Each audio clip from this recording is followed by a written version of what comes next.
concerne le squelette, il se compose d'un squelette axial, c'est-à-dire la colonne vertébrale, le thorax et le crâne, donc tout ce qui est au centre, et d'un squelette appendiculaire, c'est-à-dire les extrémités, tout le reste. Donc au total, on a 270 os, dont certains vont se souder au cours de la croissance, tels que le crâne, les os du crâne se soudent, et le sacrum. Le squelette bouge en 3 dimensions de façon à s'adapter à son environnement. Il dispose de 3 fonctions. D'une part, protéger les organes internes tels que le cerveau, les poumons et le cœur, et les organes génitaux. Donc le cerveau est protégé par la boîte crânienne, le poumon et le cœur par la cage thoracique et une partie de la colonne vertébrale, et les organes génitaux sont protégés par le bassin.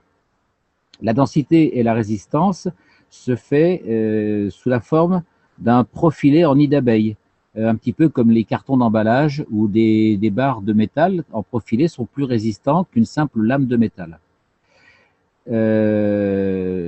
La deuxième fonction, c'est celle de fabrication globules rouges et globules blancs. La troisième fonction est une fonction endocrinienne, grâce à l'ostéocalcine, qui participe à la régularisation du sucre en activant les cellules bêta des îlots de Langerhans du pancréas. Ce sont des cellules particulières. En augmentant par ailleurs la sensibilité des cellules cibles de l'insuline, qui permet de contrecarrer l'insulinorésistance chez les diabétiques de type 2. Donc, retenez bien ce passage, puisque son intérêt, c'est de l'utiliser dans le traitement du diabète.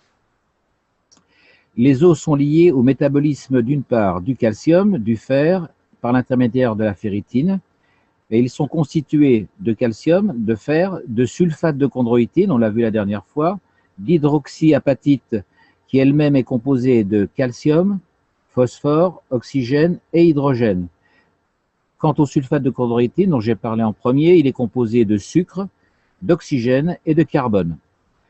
Le calcium a la particularité de se comporter à la fois comme un élément métal, mais également comme un magrave, selon les formes qu'il prend et selon les endroits du corps. Ça, c'est très important à retenir également.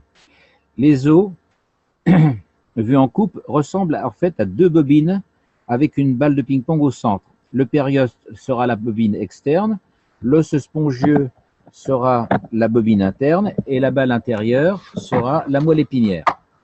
Nous verrons par la suite, donc je fais une petite avance sur tous les cours ultérieurs, nous verrons par la suite que tous les organes, lorsque on les visualise en électromicroscopie, on peut les comparer tous à des magraves. La force de gravitation se propage depuis le crâne vers les pieds. Les zones de plus forte densité sont le fémur et le tibia. Voilà pourquoi, voilà une des raisons de placer les patchs sur les fémurs, puisque c'est un des lieux de plus forte production, notamment de sang. Suivant la physiologie et la phylogénèse, nos 2 membres inférieurs ne sont qu'une séparation de la queue des poissons. La partie émotionnelle a trouvé un compromis et donc une structure osseuse, bien qu'elle ne soit nécessaire à l'âme. La structure de l'os est dictée et décidée par la partie émotionnelle. C'est cette partie émotionnelle qui gère la structure physique de façon à ce que cette dernière la protège. Alors que les glandes gèrent chaque fonction corporelle, le seul système qui est géré directement par le cerveau, c'est le système osseux. Donc retenez bien ça, le système osseux ne dispose d'aucun intermédiaire endocrinien pour gérer la construction de l'os. Donc les os sont le confort de mise en sécurité contre tout risque d'altération ou d'infection dont seul le cerveau a la clé. Ceci est donc capital. Comme le graphène, les alvéoles spongieuses sont en 3D, en 3 dimensions. La partie émotionnelle veut la garantie que l'information de l'ARN puis de l'ADN soit pérenne. Le squelette est donc géré par le cerveau, il porte le phosphore, le calcium, donc le système immunitaire, donc la reproduction, donc la conversion de l'ARN en ADN par l'intermédiaire de la chaîne du phosphore pour assumer et assurer la prochaine génération. Donc, oui, j'aurais pu vous donner un détail, mais c'est un petit peu complexe. C'est comment se fait le passage de l'ARN avec ce qu'on appelle l'ARN messager pour donner l'ADN. Et dans ce passage intervient le phosphore. S'il n'y avait pas de phosphore, il n'y aurait pas de transmission, de modification de l'ARN en ADN. Le phosphore donc est extrait du liquide lymphatique, de même que le CO2 et le Zn, qui captent le carbone et l'oxygène. En fait, on parle de champ magrave du phosphore. Avec l'âge, l'os se fragilise de par la partie émotionnelle qui décide de ne plus poursuivre la vie. On dit que l'homme n'utilise que 10% de son cerveau. En fait, c'est parce que les 90% restants gèrent le système osseux. Donc là, il y a une petite divergence. Quand on dit qu'à l'heure actuelle, le cerveau n'utilise que 10%, il y a de grandes chances pour qu'il continue à utiliser 10%, puisque en fait, pour assurer la sécurité et la pérennité du système de défense, eh bien, le cerveau gère 90% du système osseux. Dans l'ostéoporose, au départ, de façon à assurer la production du fœtus, le calcium est prélevé dans le bassin et les fémurs de la femme, ceci 12 fois par an, et le processus lors de la ménopause n'est plus du tout compensé par les hormones. Mais le processus de procréation se poursuit malgré tout, l'information simplement n'est plus présente. Comme l'émotion gère la structure osseuse, elle peut réparer une fracture en appliquant des champs magraves adéquats. Toutefois, alors là, il y a une question qui a été posée où un intervenant demandait si, par la méditation, on pouvait réparer une fracture. Donc moi, je réponds un petit peu comme Kesh, mais de façon différente et de façon un peu laconique. Vous pouvez grimper toujours sur l'Himalaya et vous asseoir. C'est pas ça qui va réparer la fracture. Donc là-dessus, il est assez net. Le sodium et le calcium n'agissent pas en tant que métaux, mais en tant que magraves.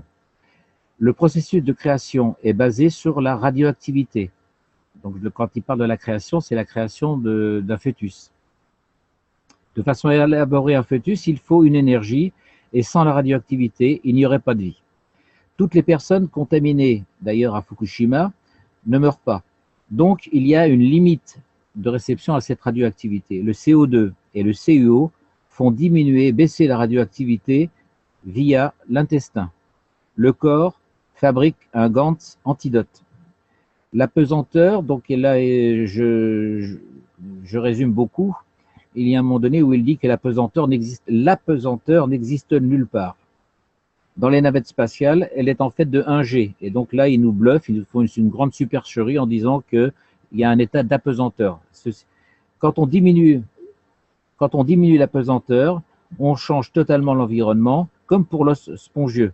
Donc c'est pour ça un petit peu que les cosmonautes, mais ça on le sait, hein, que leur système osseux grandit mais perd en densité.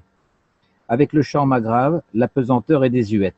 Sans pesanteur, la vie ne pourrait pas exister. Effectivement, dans un magrave, il y a à la fois, donc là c'est moi qui fait mon commentaire, dans les champs magraves, il y a le champ magnétique et gravitationnel. On ne peut pas avoir l'un. Oui, la vie n'existerait pas s'il n'y avait pas les deux. Voilà, j'ai terminé le résumé. Est-ce que vous avez des questions à poser sur le système osseux? Parce qu'on a pas mal de pathologies à traiter, notamment dans le domaine osseux. Donc, si vous avez des questions, n'hésitez pas. Moi, j'ai une question, Jean-Jacques. Pour remonter un manque de calcium, tu conseillerais quoi? Alors, excuse-moi, tu peux répéter ta question? Pour remonter un manque de calcium. Alors, pour remonter un manque de calcium, il faut déjà utiliser les deux os principaux sur lesquels il faut intervenir. Ça va être le fémur, quand on utilise les patchs, ou la région tibiale. Donc, il faut utiliser ce sont les deux régions de plus grande masse osseuse et densité osseuse et d'échange surtout vasculaire. Alors, pour l'instant, je ne peux pas t'en dire plus, je ne veux pas te dire de bêtises au niveau de la mise en pratique. D'accord. Il n'y a pas d'indication sur les notions de traitement pour l'instant dans ce premier cours Enfin, j'ai quelques idées parce que j'ai suivi tous les autres cours, mais voilà, pour l'instant, il n'y a pas de données pratiques, de mise en application pratique. Et donc, ce serait la même réponse pour l'ostéoporose? Oui, sauf que pour l'ostéoporose, On ne peut pas l'éliminer de façon totale parce qu'il y a d'une part l'intervention effectivement de déficience en calcium comme dans le processus dû à la ménopause, mais il y a l'intervention aussi de la génétique et de l'ADN. Donc on ne peut pas, c'est sa réponse, hein, il semble qu'on ne puisse pas totalement l'éliminer. Merci de ta réponse. Voilà. D'autres questions? Oui, d'autres questions à Jean-Jacques? Alors, je voudrais vraiment insister hein, sur ce système osseux parce que c'est vraiment lui, le système osseux, qui est l'élément essentiel quasiment dans l'organisme parce que c'est le seul système qui soit en dehors de tout contrôle subalterne par l'intermédiaire d'un système hormonal. Hein, il y a le système hormonal du pancréas, il y a les surrénales, mais le système osseux, lui, est géré en direct par le cerveau, par l'émotion et donc par l'âme. De façon justement, le cerveau, en fait, lui, il assure son autoprotection par un feedback immédiat, sans intermédiaire.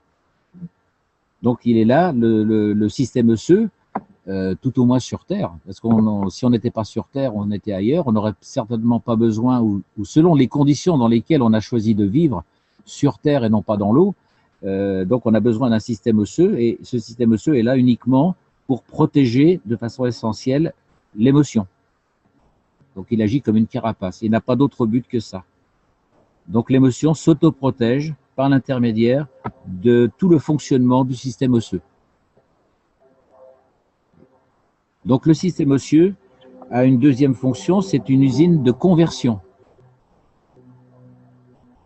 Donc la lymphe, le système vasculaire pénètre dans l'os, et dans l'os se fait la conversion de ce qui entre dans l'os, production de globules rouges et de précurseurs des globules blancs, ressort, et ensuite arrive directement par la